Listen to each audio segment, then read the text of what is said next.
could be hiding a treasure trove of wrecks because of the unusual properties of its water. The Black Sea chemistry is unique because from about 600 feet all the way down to the very bottom of the Black Sea, there is literally no oxygen in the water in the so-called anoxic layer. Everywhere else, shipwrecks are not preserved, mostly because of a very nasty little sea worm. They eat everything, meaning ships, rope, all of the stuff that you would find on an ancient wooden ship. Usually gone everywhere else except the Black Sea. No one had ever searched for shipwrecks in the deepest layers of the Black Sea until 2000.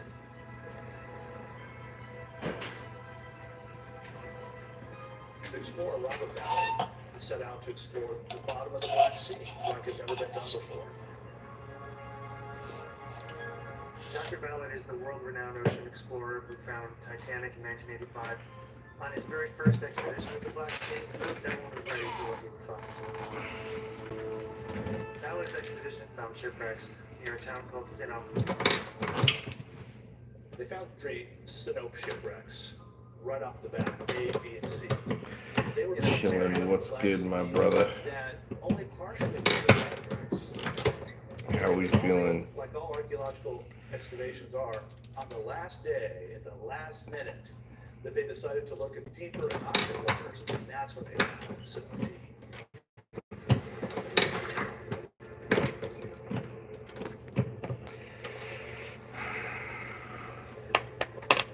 Ready for the thing. The team on the ship must have been quite confused. They were looking at multiple vertical timbers sticking out of the mud. And all of a sudden, the realization must have dawned on them. This is an ancient shipwreck.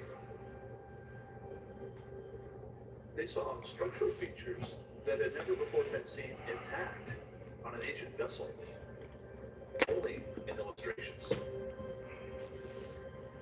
Prior to this shipwreck, no other ships had been found in the anoxic layer, perfectly preserved. This meant that archaeologists, for the first time, could look at a shipwreck in its full dimensionality, and now there's nothing we have to guess at. Sinope D was an unprecedented find. It's like finding a dinosaur with feathers. That's how rare it was. But in 2000, all the team could do is look at what they were seeing on the seabed. They didn't know the date of the ship. It could have been an ancient Greek ship, it could have been Roman, it could have been built 200 years ago. They just didn't know. There was an obsession to go back. How old was the ship? Where was it sailing to? Where was it coming from? A lot of these things were still a mystery.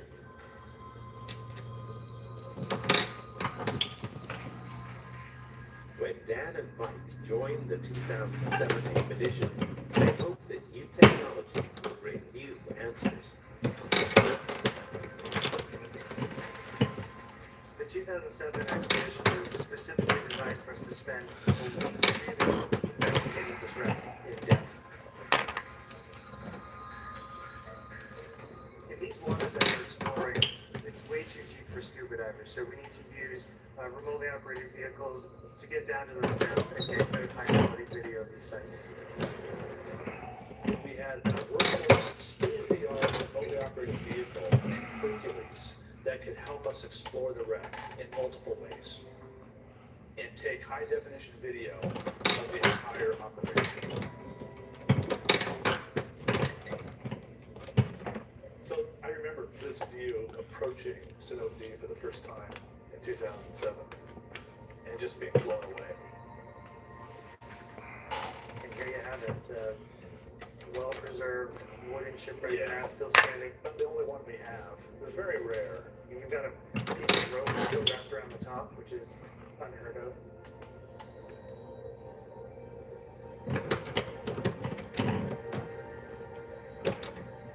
I saw the mask this time, and it was a magic moment for me. It was emotional.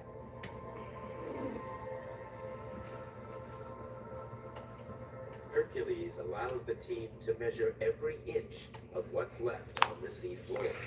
Good. I have a match tonight. I'm trying to press some ammo. They'll need to analyze the wreck's size, shape, Some and custom ammos. What we find is a 45-foot long ship. A single mast that probably carried a square sail. There's no evidence of decking in the middle of the wreck. So we can assume it's a cargo hold. And lucky for us, there's cargo still on board.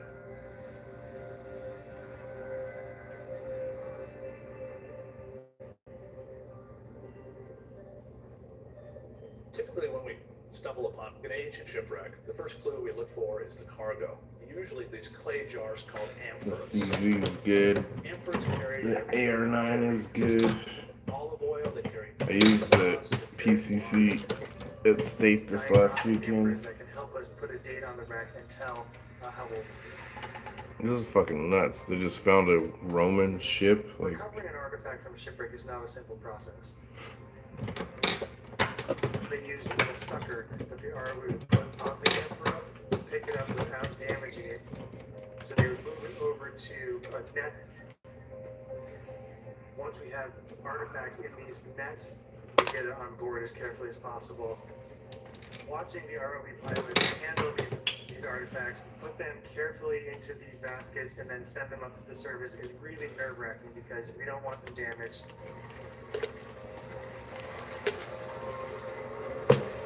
The hope is that a close study of the clay jars will establish the age of the shipwreck.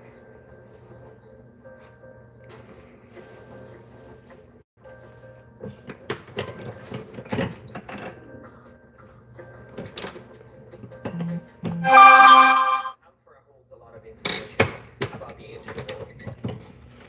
Amphoras can be dated quite precisely because they're everywhere and they're very well studied. So the amphoras can be dated through their physical characteristics, normally the handles and the neck, but also what we call the hood, which is the bottom part.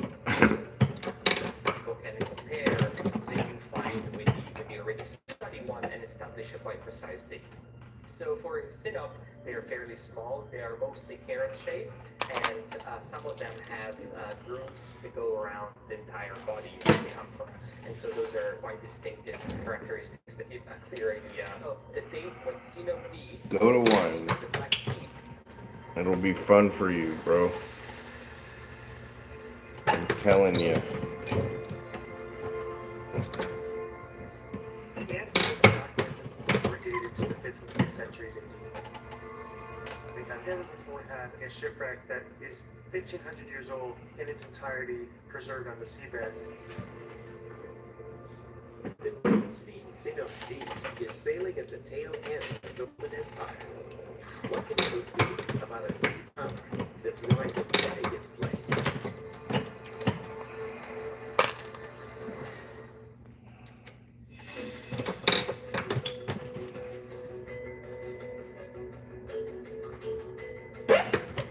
Now that we knew what the date of the ship was, it was exciting because Synop D dates his pivotal moment in world history.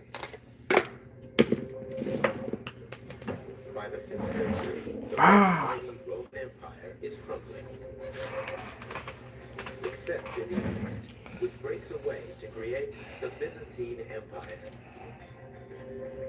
Its capital no longer Rome, but the great city of Constantinople.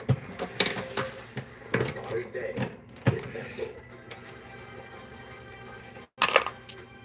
The choice of Constantinople as the capital is mostly because of a strategic position. It was located in between the two continents, Asia and Europe.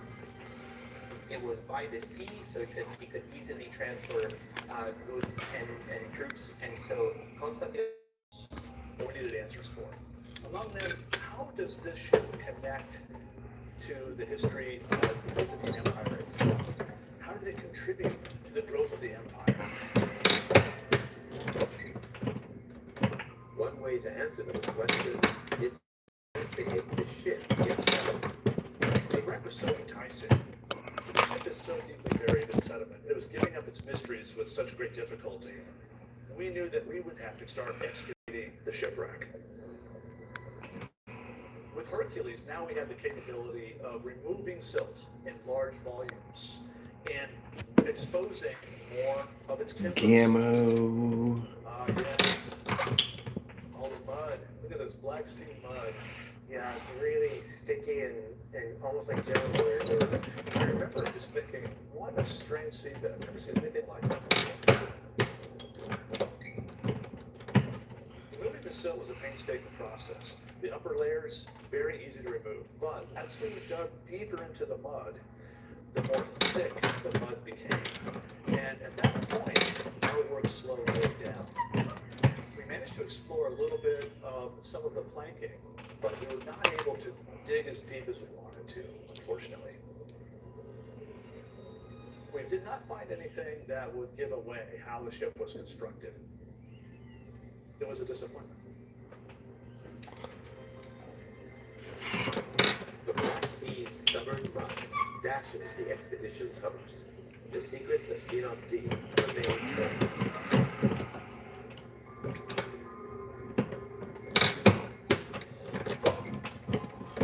When's your next match? Then comes news of a FV. stunning archaeological find, one that reignites the stalled investigation into Xenon D. Since the discovery of Xenon in 2000, we learned about shipbuilding. We've been really fortunate to find this graveyard of shipwrecks in modern-day Istanbul, ancient Constantinople. The artwork of surfacing was buried in silt over the centuries, and as they were clearing it out to build a subway, they found 37 ancient shipwrecks. Lucky for us, the discoveries in this harbor, called Yenikapı, all date to the Byzantine period. What you see in Yenikapı is an evolution of Black Sea shipbuilding techniques. Sinope is right there in the 5th and 6th century, which is about the midpoint between those 37 wrecks that were found. The Yenikapı provides all the evidence for the lower work of the ships because the upper works were not preserved. Sinope D provides almost a perfectly preserved example of the top to the middle. Yeah. So now we can bring those two together and get a full comprehensive picture for the first time. There was this earlier tradition in which shipwrights block planks together edge to edge, and then they peg them together so that they can't slide and come apart. And then inserted the skeleton to help stiffen the hull. And then there's this later tradition that switched completely. Alpha Fox Where Trout. the frames or the ribs of the ship first. Alpha Fox Trout. Edge joinery is still being used. Oh, it's too funny. That's your new nickname, Alpha Fox Trout. So the result is cheaper, faster. That's cool. I'm just over here making super low loads again because there's no chrono tonight. Less wood, cheaper. Gotta make that gunpowder last, you know. Both the PCC and the damn CZ run no problem. 3.7 grains of type. But I was not aware that I only have like one more packet left. I have all those Alpha Fox Trout. Sinope D is a cargo vessel. A merchant ship filled with amphibians. It was likely traveling between the very prosperous port city of Istanbul and the capital city itself, Constantinople. It might have even been heading to the same harbor where that earlier graveyard of shipwrecks was found at Yenikapı. On Point says he's gonna go do a match soon. The ability to construct ships faster and cheaper is a game changer for the Byzantine Empire. But the secret can be seen in the Xenon D. On Point needs a shadow too. That's what I think. You're the kind of guy that would like a shadow too. That's what I think. Is able to buy the ship, capture the ship, act as a merchant, and actually create their own wealth. So in this sense, the Snow-Pea shipwreck is a wealth creator. It's a type of economic development for the Middle East. So I got the 509T Hollow Sun, right? And I got the CZP10, CZP10C, These trading ships, right? like Sinope, And I got the optic, and I was like, yeah, hell yeah, because it says on the side of the box, says 509T on there. So I take it all apart, take the plate off, and I go to mount that thing, and the fucking cutout's too big. It's not a direct mount. I actually need a plate for it. So the whole time I was thinking it was just gonna direct mount right on there, you know? Nope. I had to buy another fucking plate, which, since that's the case, I would have just bought one for an RMR. Fuck, man. I don't personally like. I mean, I don't know. This will be. I think this will be my first enclosed, whatever that's called. But I know it's just small. Like, I like them to be like round and big, like that. The square ones that Hollosun makes are pretty badass, but I kind of like the circle ones, like the SROs. That, for some reason, that optic, when I look through the SRO, it's like the yep, it's right there. There is where the dot is.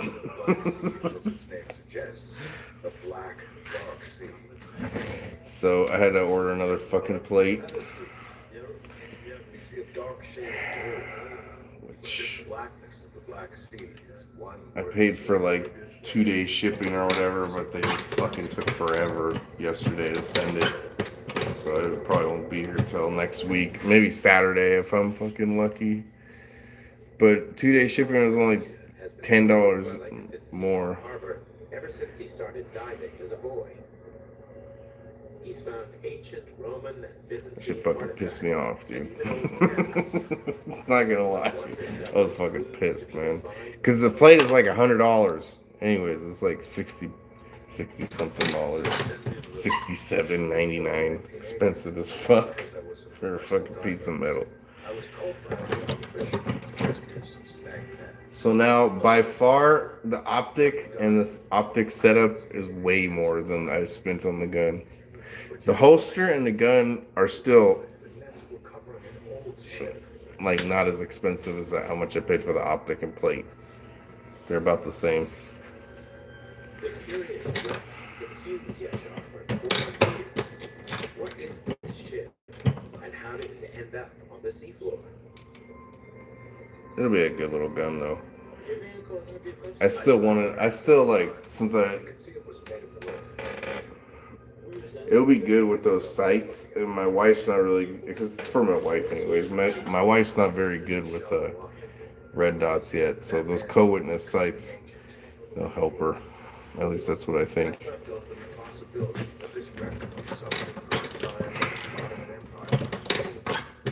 Like, co-witness sights in competitions just get in the way.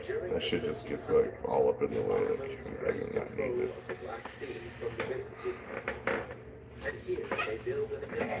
They're good for like EDC if you want to fucking shoot someone in an alley.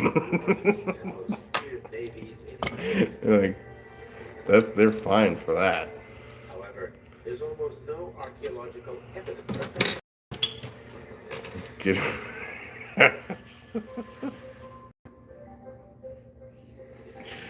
Get her Alpha Foxtrout. Alpha Foxtrout. Nobody told me that the CZP10 takes plates. Nobody. I looked it up online. I guess I just... You know when you look up shit and you're like, oh, nope, there's nothing. I think it was the way I like phrased it on Google because it just didn't... It didn't work.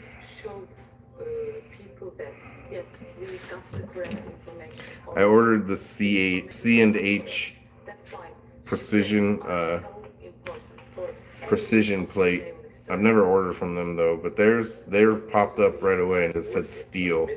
And I always like the aluminum plates are always kind of fucking they're like hit and miss. It's like way better just to get like something that's a little more tough, in my opinion. He believes it's art. My CZSPO1 has a aluminum plate, but it's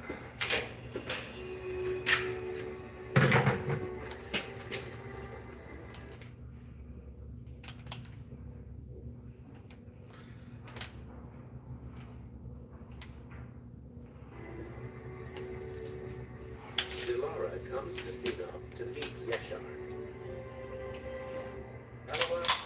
To investigate the shipwreck who spent decades. I added one of those like recoil.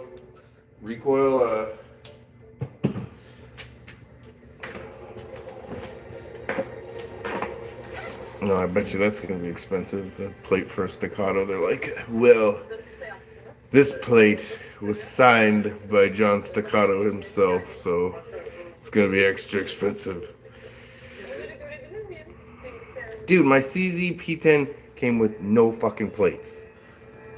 It's like, what? That's why I didn't know it had a plate. That's why I was like, I thought it was direct mount. That's why I needed that optic. I'm fucking kind of pissed about that fucking CZ.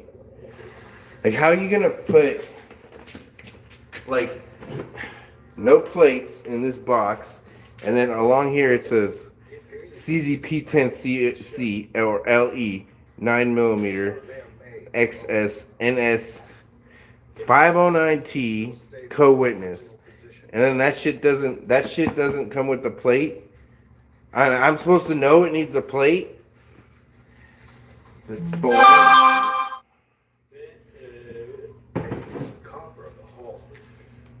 So for all y'all just getting here, I bought this super dumbass fucking expensive optic to put on this gun. Lo and behold, even though it just fucking says you still need a plate, the fucking gun doesn't come with plates. I had to order one. I was fucking pissed about that shit. So I don't know why it says 509T co-witness. Like, it should say it's co-witness with 509T, but your bitch ass still needs a plate that's not included. Like, fucking hate, man.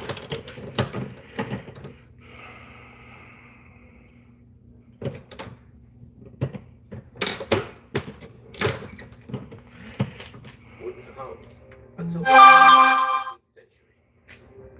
What baby? And now we have a physical evidence.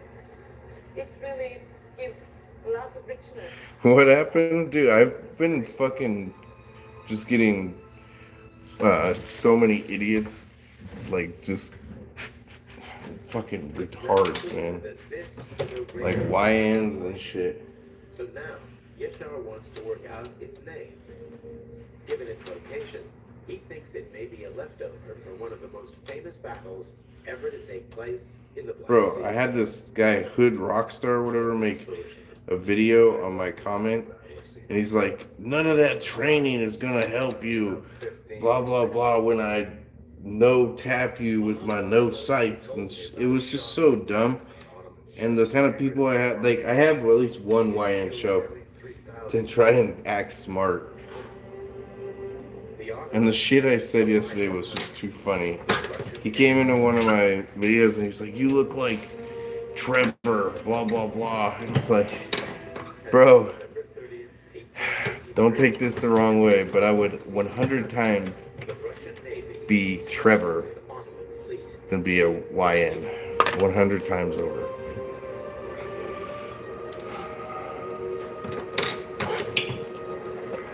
And dude, although about the guy with the little girl with the FRT, like, dude, yeah, do whatever you want, but that shit is kind of, it's not a good look. It's not a good look. Nope, it's not a good look. It's like a little ass girl in like a princess dress, and he's like, at least he's holding the gun, but I swear he could have at least like wrapped his arms around her. Or just not did it with that kind of rifle. It just looks bad.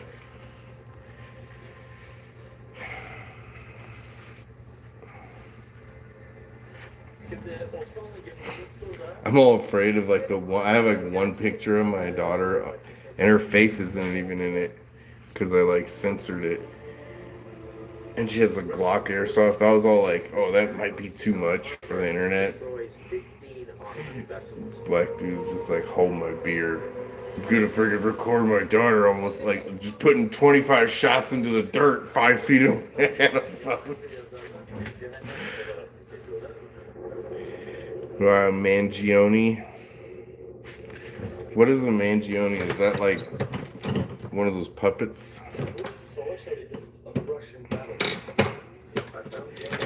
It's just a bad look, dude.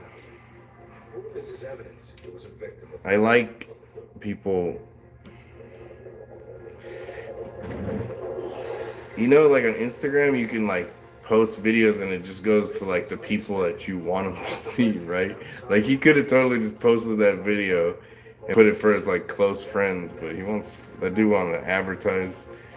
It wouldn't surprise me. Like if it was me, I would like think that like CPS about to show up or something, but that's what I think though. Like that's what I would be afraid of. Crippled a vessel named the Seas of Fear, leaving it afloat but helpless.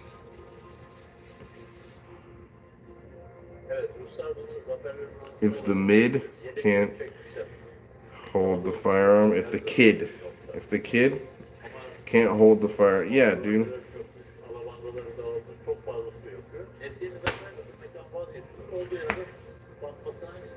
That's gonna be on him. It's not a good look. The story of Yeshar's find is It's super not a good look. because the Seas of Fear sank outside the harbor.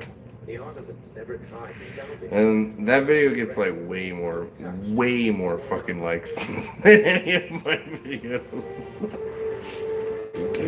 That's what the world wants. We found the Seas of Fear thanks to fishermen's nets that landed on it. We couldn't have found it otherwise, since it was 120 feet underwater.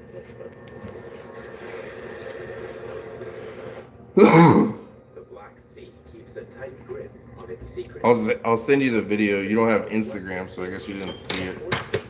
Hampty. It's the more times you watch it, the more times you're like, oh man, this gets worse and worse. The more details I notice.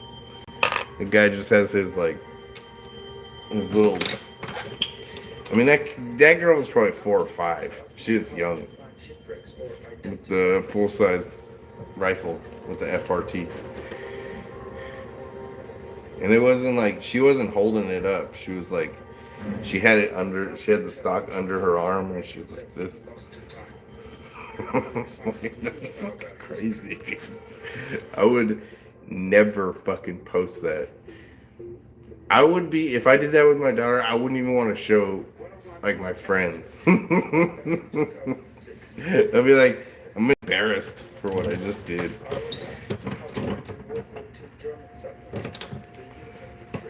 Airsoft, BB guns, 22s in that order. That's what I'm trying to do, and I'm just trying to do it like I don't want to like shove them into that shit either. People get freaked out, especially kids.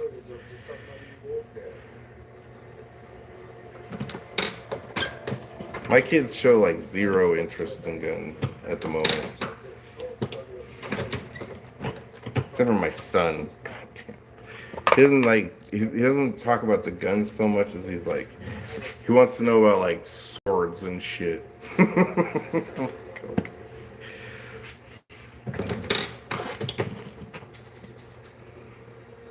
Rudolf Arendt takes Selchuk to the U-22 last known location.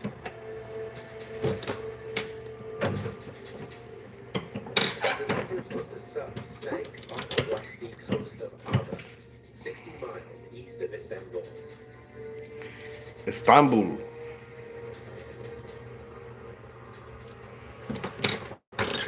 Rudolf came to the Black Sea after Hitler's desperate war. Where's the oil? The oil's in my truck. How dirty do you think the oil is?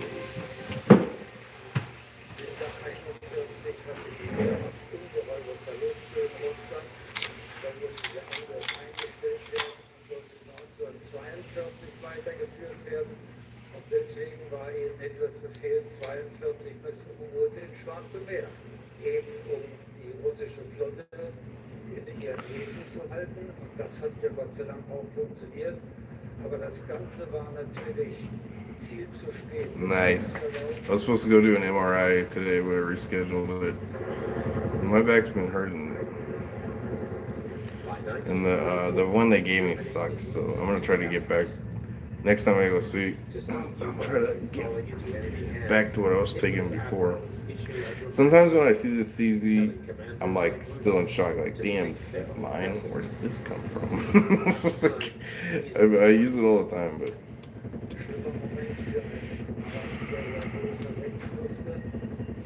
I was thinking about getting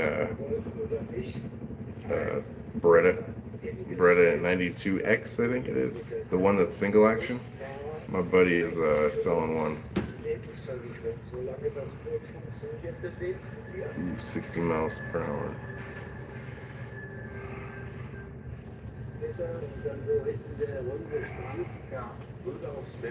I don't know.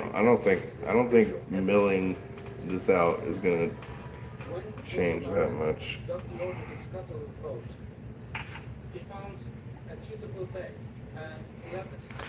For some reason, this particular Holosun, my eyes just love it, dude. He took out the submarine north, placed explosives that go to a small inflatable raft and rode back people.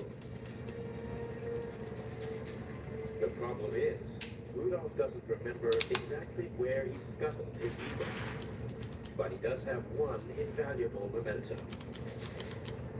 I was lucky that Rudolph Arendt had made a very nice sketch of the bay seen from his submarine. The new one or the one that I always that I like the most? The old one that I like the most is this one is a 507C X2. The new one that I got, the new one is for 509T enclosed optic. But I don't know about those enclosed optic. They're fucking small, dude. I mean, they'll be all right for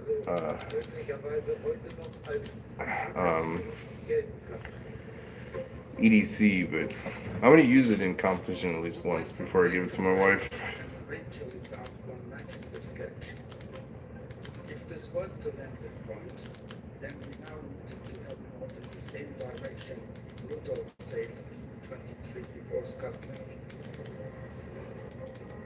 Selchuk looks for the submarine with a side-scan sonar capable of mapping large areas of the seabed. Well. Dude, you're the biggest Trumper now. I swear, he's got the Trump on his This is who I think it is, right? This is AR number 1, right? What happened to your damn name? Why is it changed?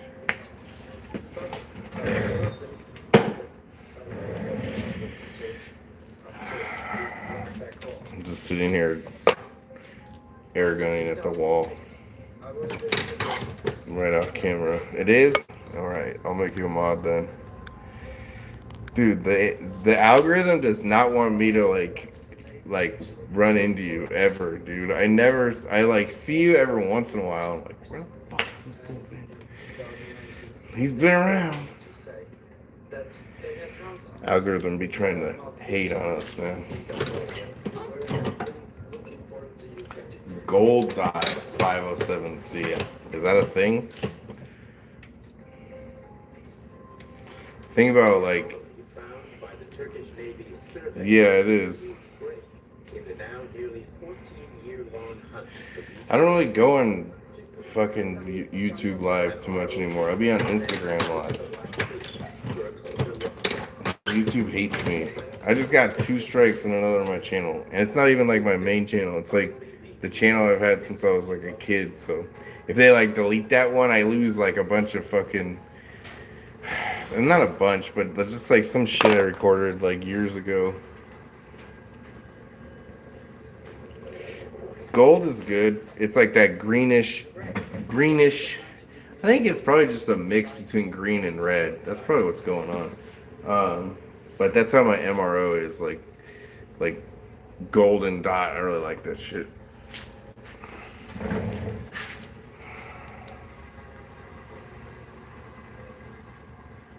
The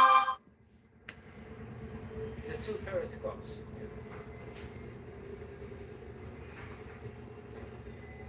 I know what you're because you're like you're like streaming the news and just fucking trolling people. That shit's funny.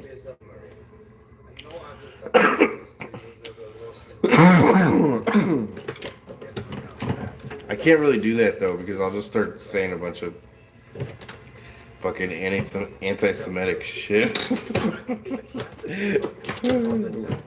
Get myself in trouble. A smaller model than typical nest. Nobody likes my politics. Solution to a major Jerome is here. What up, Jerome?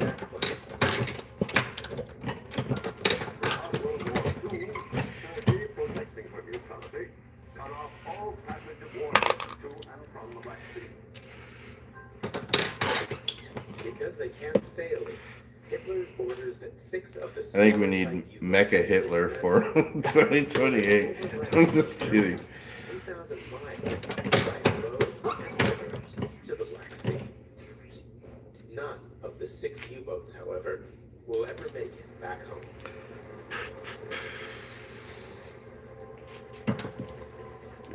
Being on a submarine in World War II would have been the worst. It's like being in a fucking sweat box. Looks so uncomfortable.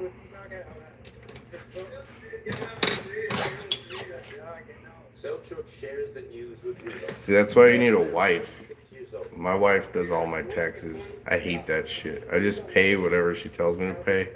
But the last few years since I had the twins, I don't have to pay very much, if any. I don't ever get anything back. But as long as I don't, like the 1 year that I was in business that I had to pay taxes, dude, it was like $6,000. I like had all this money, just luckily, right? Because I had pulled off a bunch of good jobs. And they're like, hello there, this is the IRS. All that money you just made, go ahead and give it to me. I swear to God, it just fucking took all my money. All of it. It's gone. $6,000. It's going to happen to you too, fucking Jerome. Because you're like are you a 1099? Or whatever that's called, like your own business? Do you have an LLC? I need an LLC, to be honest.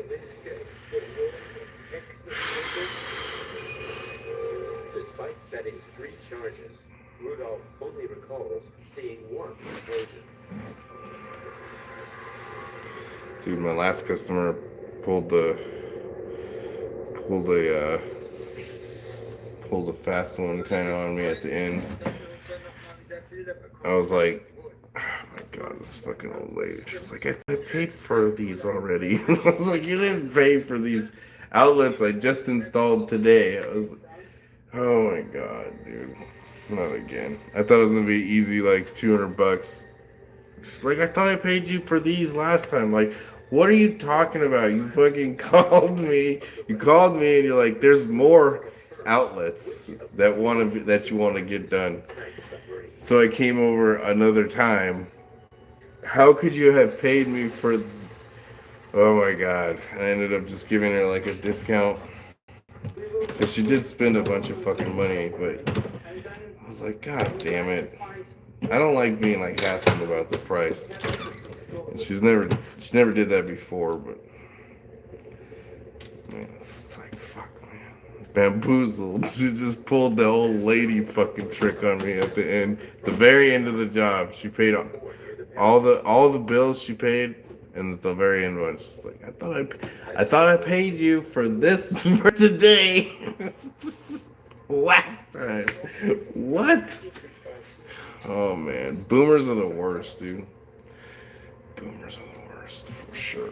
Boomers. It goes Indians, and then boomers are the worst to get paid. Black people are always super easy to deal with for me. And Having researched the ship, Asian white people, they're all pretty much the same. Even Muslims are fucking pretty easy. It's just the Hindus, dude. Oh my god. They're fucking a pain in my ass. They're like, how could this be so expensive? Like, how are you fucking here? You're not supposed to be in this country. This house is way too expensive for you if you're bitching about this price. Oh man. Dude, I called it. I always go to Irving and then like there's just like so many Indians there and I'm like there's something weird going on here. And then like recently I just been seeing all these fucking they're like H1B scam people and they're like all located in fucking Irving, Texas. Like that's what I fucking said. I was like, there's something odd going on here, and sure as shit there was. Not the TP Indians, the hotel Indians. That was like back years ago. I don't even see them on hotels. Maybe I just don't stay in hotels enough. But yeah, dude, the fucking Indians. They don't even all. They all do like all these weird jobs, I guess, and they live here. And I guess from what I've heard, from what the news tells me, is that it's a bunch of H1B scams. Yes, gas station Indians. I think freaking Trump's part of that too, though, man. He's got that guy in his office, JD Vance. That dude, JD Vance, is married to that. Dude, unfucking we used to be a proper country. Send a super tanker to her death. What's the worst oil in history? And can a ghostly voice help solve? He's pretty close to me. Empty. This bullseye Ben.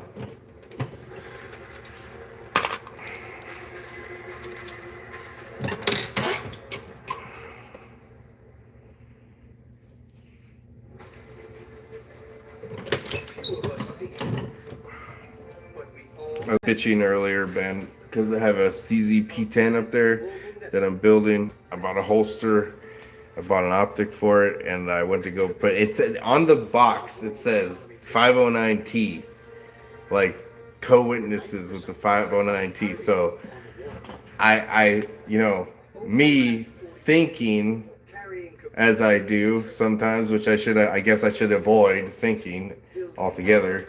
I thought that, that meant that the 509 Holosun would just mount onto that.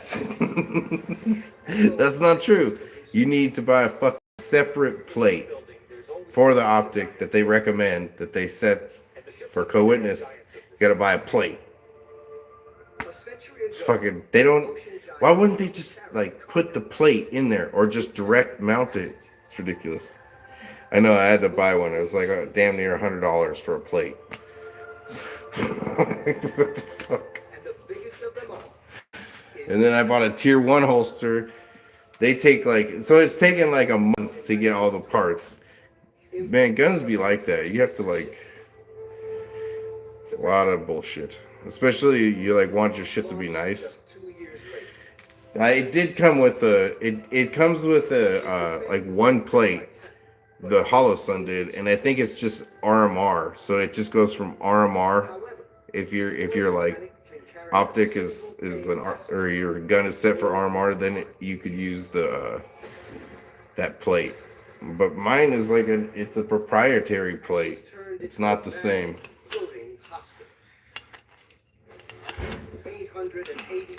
Reminds me of the fucking Glock MOS system, which is gay too. Dude, just make one footprint for them all. Or, yes, one footprint for 90% of the optics. And if they need a different footprint, then Steaming towards the that British naval base at Mudros, optic should come with the plate. traveling in the Kia I channel. don't know why they have to make this shit so complicated. The first time I got an optic, I remember I like got one. I was like, oh yeah, I got a good deal on it. I tried to put it on the gun. It was like way off. I was like, something's not right here. After 8 a.m.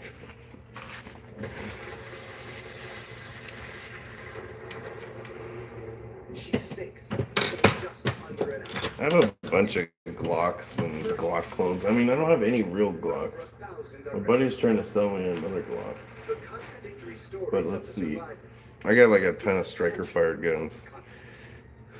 When Britannic was lost, the key HK. questions were, had it been torpedoed? That's a Glock clone. And then CZ. Koenig. Those are all striker fired. And those one too. A torpedo aimed at And there's another fucking XD. That's that one. Those are all striker fired guns. Come down to Texas and trade me for one. I have like, What's the mystery about what really happened to Britannic? I wonder if I have any. I think I have one. I have like a Glock 19L. So it's basically a 17 just with a short grip. But the grip it has is really cool because it's kind of shaped like a U. And when you grip onto that shit, like squeeze your hand and it just like tightens your grip like crazy. It's a really nice one. It's flared magwell. It's a deep dive. It's a tough dive. But I'm really excited about getting the water. Well, let me see. I gotta open up the other safe. I gotta get down here one day. Did you see the deer gun I got? I pulled it out. 30-30. What is that called? Below the 30-30. surface, a lost world. And a wreck of staggering proportions. 30-30 Marlin. And as you look up, you have this beautiful deep blue that silhouettes the whole. Is that when you had to go to It takes your breath away. It really does. SHOT Show? That's why I hate selling guns, dude. I will do everything to avoid selling guns. It's absolutely massive. She's the largest liner on the seabed. And That's why I'm glad I'm like a tradesman because I can just really like. If I need, it's gonna start chiming. 45-70 lever. That's a big boy. Those are easy to reload from what I heard. Lying on its side.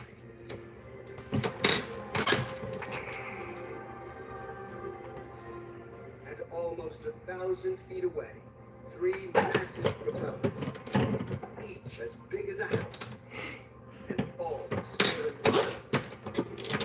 That's not good, Ben. The largest ship of her age, bigger than any cathedral. Just on the different scale, it's absolutely gigantic. Gigantic. And nobody can answer.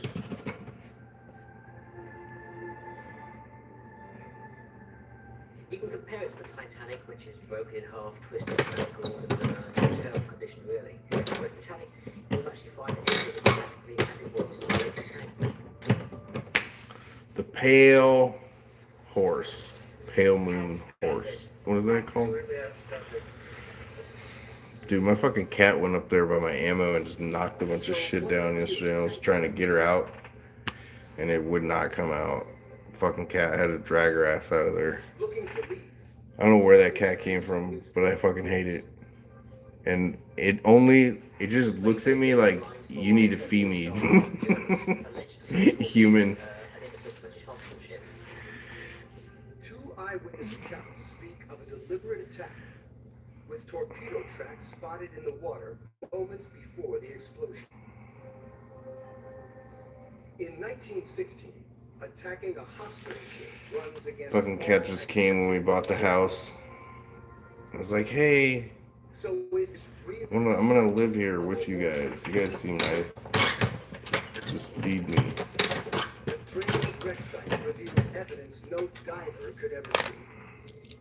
And I started feeding that cat, and then my wife would like put the food outside, and then all these fucking cats would just show up, and I would have to like, get away, and they would all try to beat up the other cat. So I have to stop. I had to stop telling her to stop fucking feeding alley cats. It's ridiculous. What weapon could treat this type of blast damage? That'd be cool. Do they have panthers in Oklahoma? Where are you gonna get one? Using a submersible, he scoured the system, focusing on a spot half a mile from the wreck site. The area where the explosion was Dude, reported. that cat's kind of a fucking pussy though. She gets her ass kicked all the time. I don't even know if it's a boy or girl. He sees nothing except It's an orange cat that just shows up. no sign of torpedo parts or fragments. You should go hunting freaking Trained land lion cubs or whatever. Mountain lions. Those are the coolest things. heavily encrusted, but identifiable as a small piece of metal 3 feet across. It looks like a cracked eggshell. The object is exactly the shape and size of the painting of an E-type sea mine, a standard German device from World War I.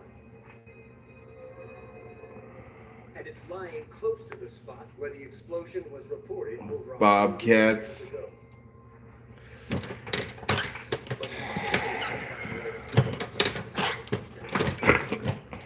Now we finally have the physical evidence. The mine fragments end a century of controversy. It's irrefutable evidence that eyewitnesses were confused and that Britannic was not deliberately targeted by a German submarine. In fact, some reports that the torpedo turned out to be nothing more than wartime propaganda. No U-boats were reportedly active in this area on the day that the tank sank. To be absolutely categorical, she was sunk by night.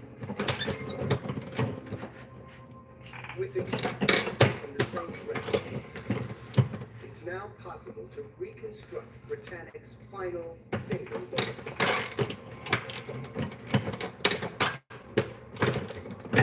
She steams through the Kia Channel. On her way to pick up thousands of injured passengers,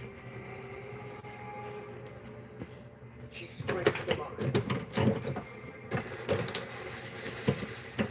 Unlikely 3 weeks earlier by a German U-boat. There's a huge, massive bang. The ship shook literally for about 30 seconds. The explosion smashes into the starboard side. Water floods into a boiler room. With so much of the hull open to the ocean, Titanic was doomed. The damage is far more extensive than that which sank the Titanic. And Britannic is quickly overwhelmed. Another boiler room floods. And another, until the massive ship reaches its buoyancy limit, sealing its fate.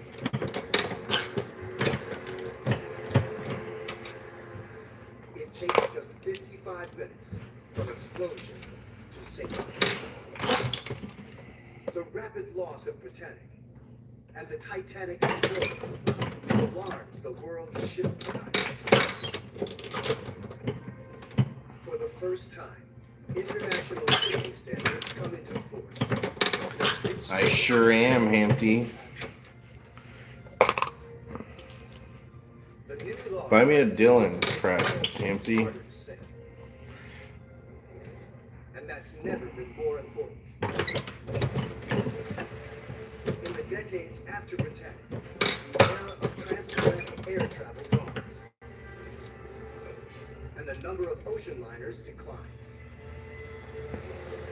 But the number of giant ships doesn't fall.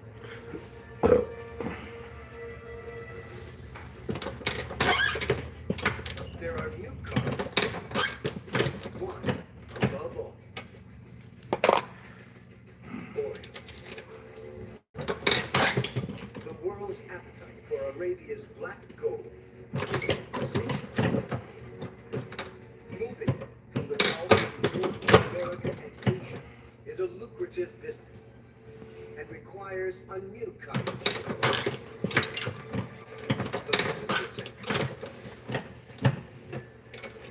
Up to a quarter of a mile in length, these Leviathans can carry nearly 500,000 tons of crude. It's vital they're built to be safer than any previous cargo ship. But are they? What's the first physical history?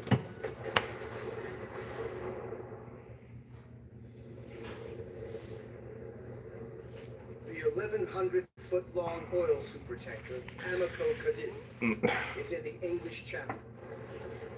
Yeah, it'd be nice, but the Dylan 750 said like you could do like 1,000 an hour. That's a fucking ton, The dude. ship is traveling from the Persian Gulf to Rotterdam. When off the coast of Brittany, France. The Mark 7s are dope. Have you seen those? The automated ones.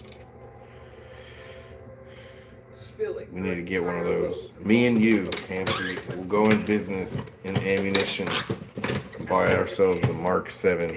Keep that bitch just running 24/7. What makes it important is Yeah. it's not just the environment. It's the amount of oil.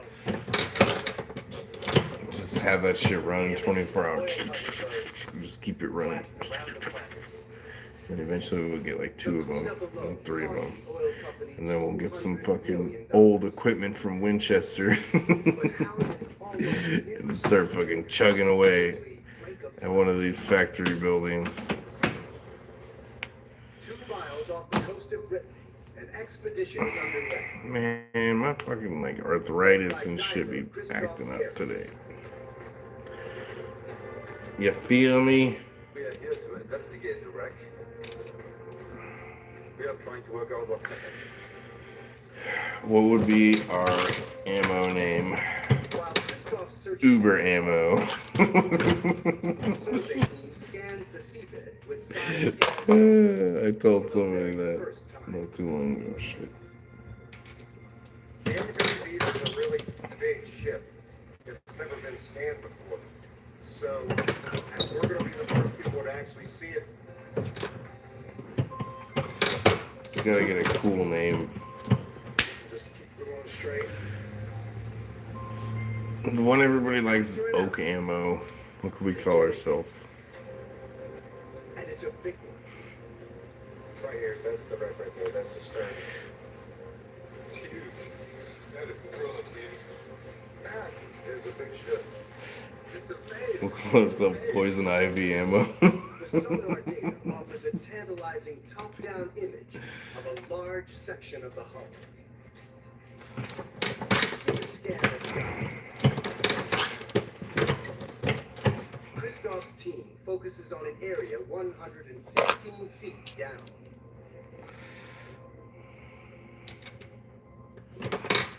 It's an exciting experience to dive the Amoco because it's just so huge. It is what up, Sindeli. It's Crackalakin. It is I. I'm just hanging around, doing my thing, trying to make some rounds for tonight. Compared to it. It's something the tanker is like a big cave. You never know where it ends.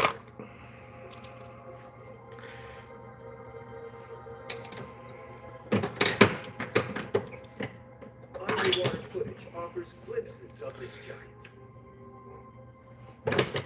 Now, we can do better.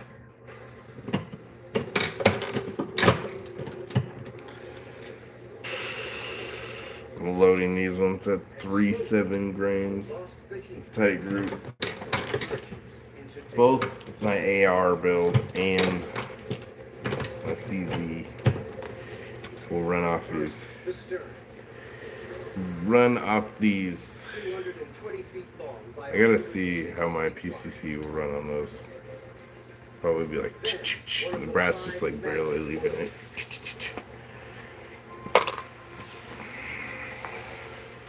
124s. Yeah, and I think I'm gonna start. I think I'm gonna switch to. I think I'm gonna switch to 147s because the velocity is like way down at power factor. Like when I was seeing the guys chrono their 147s, and they only had to be in like the 900 range. The train wreck provides a key piece of evidence. I think they chrono, and it was factory too. It was like 940 velocity for like 147 grain, which 124 grain is like you have to be at least 1009 for carry optics, and I think it's above that for PCC. But the PCC doesn't really matter because that shit soaks up all that pressure.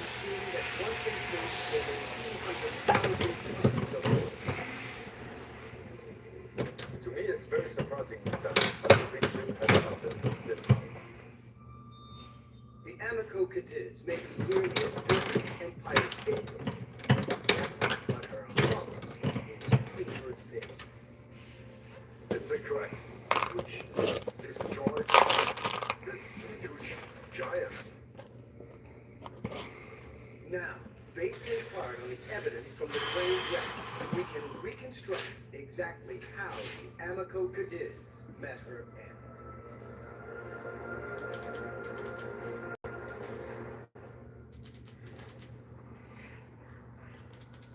The enormous tanker hits a force 10 gale with winds of 60 miles per hour and waves up to 40 feet high. It lets you run two guns. The powerful wave slams into the rudder, smashing apart the steering gear, making the 1,100-foot-long ship impossible to control. Over the next 12 hours, the Amico Cadiz is pushed ever closer to Brittany, notorious for its jagged, rocky coastline. Some places they let you, some places they don't. 9:04 in the evening, the inevitable happens. One turn, and another. Forward, ship, like eggshell hitting the wall.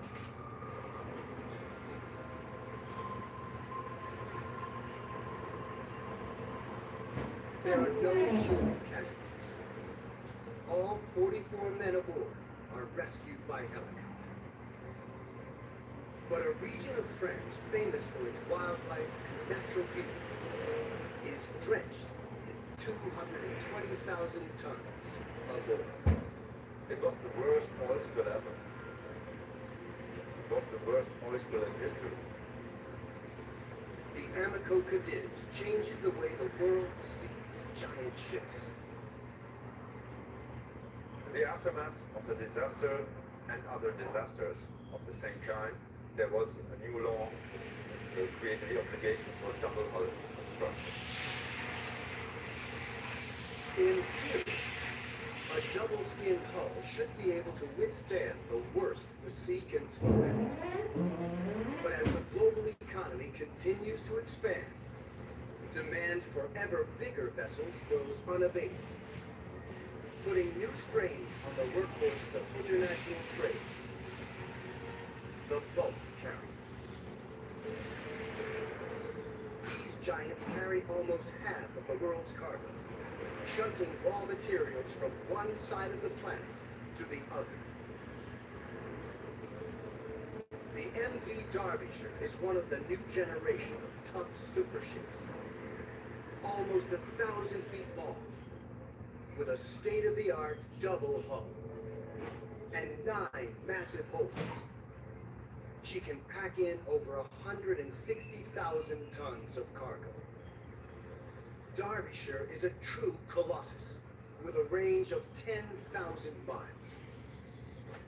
In July 1980, she leaves Canada laden with iron ore, heading for Japan. Then, on September the 9th, she suddenly disappears. Without a trace.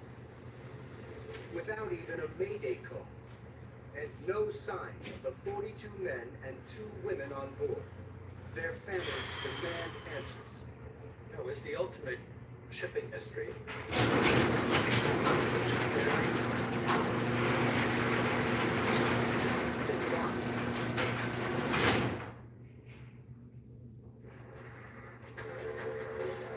Shipwreck hunter David Mearns is looking for a lost giant, the MV Derbyshire. It was a ship lost without a trace. Something catastrophic happened to this ship, and we had to bring back the evidence. Zay-Zem. It won't be easy. With no Mayday message, Mearns has no reliable fix on Derbyshire's final position. And the China Sea is almost 2.5 miles deep here. Everybody talks about the needle in a haystack. Well, first off, you need to know where the haystack is. The only hint, reports of oil slicks in the days after the ship went missing. That's a clue to where the ship was lost.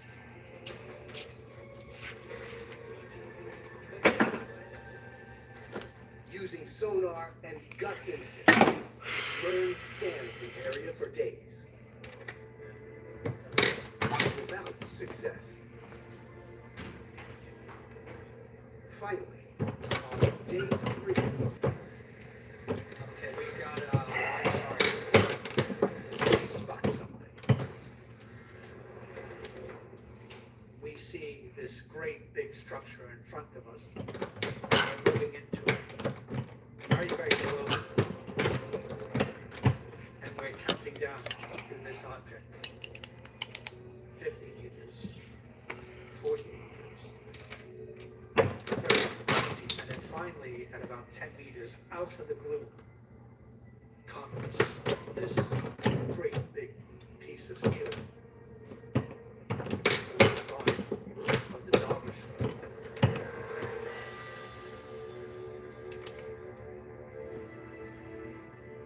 And that was it. We had found this is the grave site, 44 people. The underwater cameras pick out pieces of twisted metal. Now, as the deep ocean drains away, we can reveal the full scale of this lost giant. For the first time in We nearly want more suppressor feet pics. a huge battle, 160 feet by 140 feet, upright on the seafloor, broken off like a discarded toy. Nearby, the cover of one of the ship's holds. No, I don't think you should. The slim ones aren't that great, dude. Something totally unexpected. The rest of the ship, obliterated.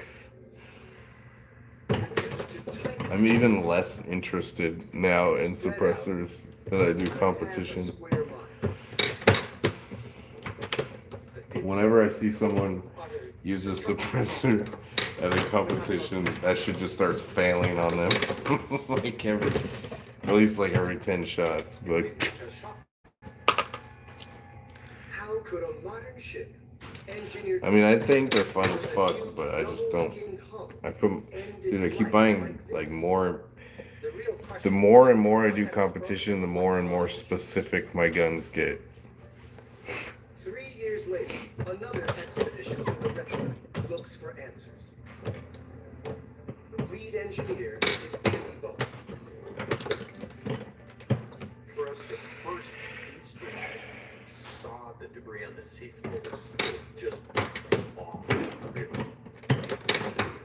The destruction. Really to witness firsthand how that ship could be so completely destroyed. data provides a telling clue.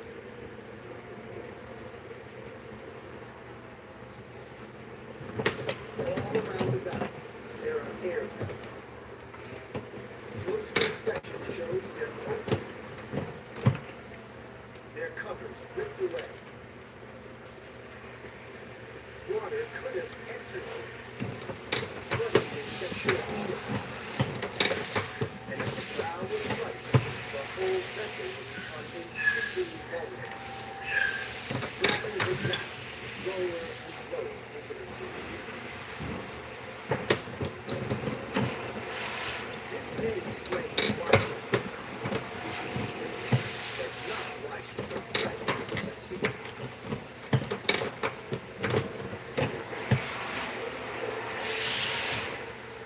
And when anyone The rest can go, or the rest will go.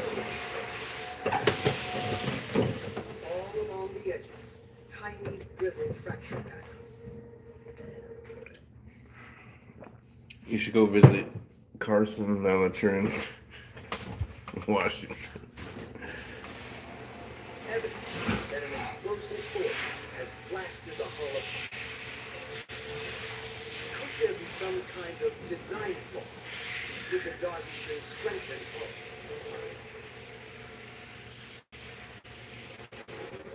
The answer lies in the strange effects of the on a sinking, double-hulled ship. When a ship sinks at around 200 feet down, the pressure is 7 times greater than it is at the surface. Most ships implode as they pass this critical point, but a double-hulled ship behaves differently. As it crushes down, air trapped inside its empty spaces and voids is violently compressed. Pressure builds until it's strong enough to blow the hull apart with a force equivalent to 16 tons of TNT. It's a phenomenon known as implosion-explosion and takes only a matter of seconds. It's like taking a blow. Methany. This effect can explain the Derbyshire scatter pattern on the seabed. Yet it doesn't explain why she sinks so quickly. However, using all the evidence, it's now possible to recreate the Derbyshire's exact fate in frightening detail.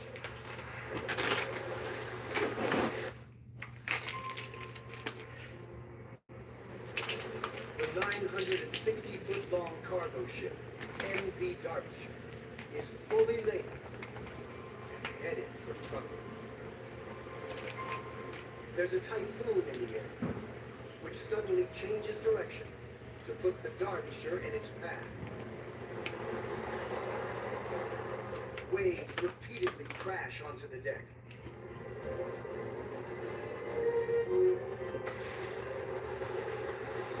Knocking the ventilator covers off the front of the ship. Seawater slowly fills a storage area inside the bow, gradually tilting the whole vessel nose down into the stormy seas.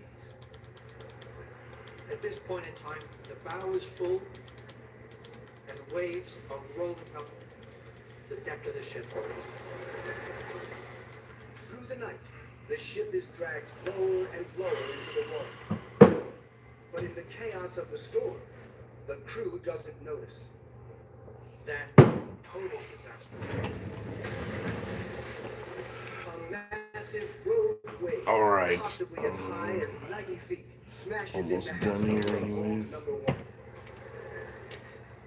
filling the hold with thousands of tons of water. With this extra weight, the Derbyshire is now sinking fast. As she goes down, the hatch covers of her other holds are exposed to the raw power of the sea. It is a lot like the water bomb. Hold number 1 completely floods. The others follow swiftly in a deadly domino effect. The vessel is filled with water, being cooled down by the bow. in just 2 minutes, she is gone. The crew had no time to do that. No time to send out a mayday. There are no survivors, and no sign that any lifeboat has been launched.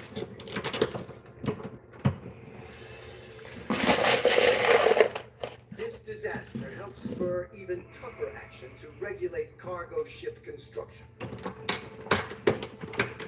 Stronger airbags on bulk carriers, along with alarms to warn if they're open. Ultimately, that has really helped in terms of preventing further accidents. Since those rules came into effect, the rate of loss of bulk carriers has been cut effectively in half. And safety has never been more vital.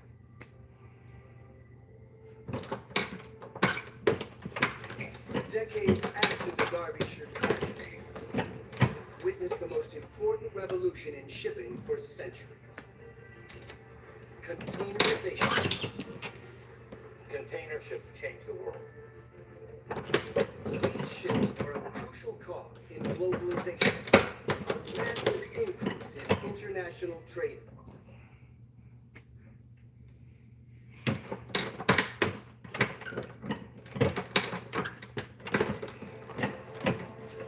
Today, the biggest container ships can carry over 20,000 standardized containers.